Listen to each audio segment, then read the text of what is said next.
Donc rebonjour à tous, donc là nous allons parler de la somme des suites arithmétiques. Alors petite anecdote, un professeur était agacé d'un élève qui répondait très vite aux questions et qui empêchait les autres de réfléchir. Donc il lui a retiré la calculatrice et il lui a dit « Tu vas calculer la somme des chiffres de 1 à 500 » et ce professeur pensait être tranquille pendant un moment. Alors le problème c'est que l'élève a répondu en 5 minutes même pas.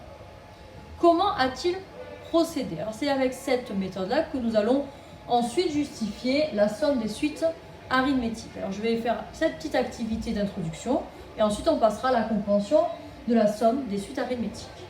Alors par exemple, si on veut vraiment faire ensemble la somme des termes de 1 à 500, c'est-à-dire qu'à chaque fois nous rajoutons 1. Ceci est notre somme. On se rappelle clairement que d'additionner dans un sens ou dans l'autre revient au même, c'est le principe de la commutativité. Faire 2 plus 3, c'est la même chose que 3 plus 2. Donc cette somme-là, finalement, je pourrais dire que c'est 500 plus 499 plus 498 et ainsi de suite plus 1. Si maintenant j'additionne ces deux sommes, ça veut dire quoi? Je vais avoir donc 2 fois la somme qui vaut, à chaque fois ça va valoir 501, 501 puisque 500 plus 1 et ainsi de suite. On va toujours avoir le même résultat. En effet, 2 plus 499, ça va faire 501.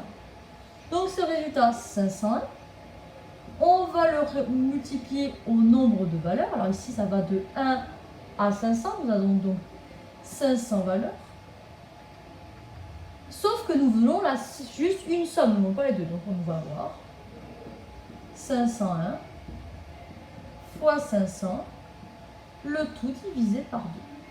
C'est exactement ce même principe qui va nous permettre de calculer la somme des suites arithmétiques. Alors je vais expliquer ici.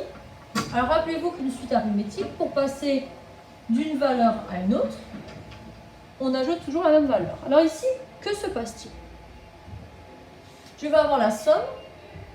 Donc on commence à U0, U0 plus U1, et on va additionner jusqu'à la valeur UN.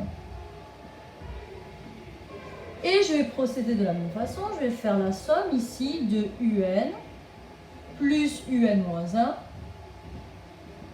et ainsi de suite, jusqu'à U0. Alors là, on va devoir s'interroger, pourquoi lorsque je vais additionner n'importe quelle valeur, c'est-à-dire U0 et UN, on va obtenir le même résultat. Alors regardez ici, je vais prendre une valeur, donc ici au milieu, UK. Si ici j'ai U1, j'ai U de N-1. Si ici j'ai U2, j'ai U de N-2. Donc ici, pour notre UK, je vais avoir U de N-K. Alors vérifions que pour quel que soit K appartenant aux entiers naturels allant de 0 à N, pourquoi on va avoir UN plus U0? Alors ici, regardez. UK, nous savons qu'il vaut U0 plus, ici, K fois N. K fois la valeur R, excusez-moi. Donc c'est notre forme explicite de notre suite arithmétique. Donc de la même façon, je vais avoir que U N-K, il va valoir U0 plus entre parenthèses N-K fois R. D'accord? Je pars de la forme explicite.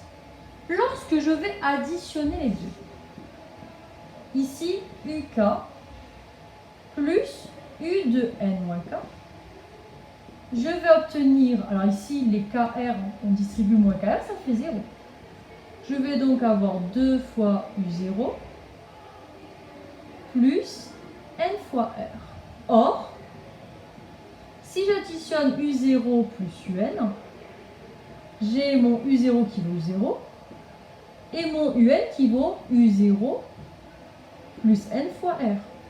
On se rend compte de quoi? Que quelle que soit l'association faite, ça donnera toujours U0 plus UN. Donc lorsque je vais additionner ici mes sommes, je vais avoir que 2 fois S vaut quoi? Vaut U0 plus UN. D'accord? À chaque fois, U0 plus UN, mais UN plus UN moins 1, ils vont U0 plus UN. Sauf qu'on l'a combien de fois? Attention, petit piège, ici nous commençons à 0. Quand on commence à 1, on a n termes. Ici nous commençons à 0. C'est comme si on vous dit que nous allons de 0 à 9. Ça veut dire qu'il y a 10 termes. Donc ici de U0 à UN, ça sous-entend qu'il y a n plus 1 termes. Or ici, moi je ne veux pas de S, je veux une seule des sommes. Donc ici on a U0 plus UN, facteur de n plus 1, le tout sur 2. Alors qu'est-ce que je vous invite à revoir pour bien comprendre? Je vous invite à revoir la forme explicite d'une suite arithmétique.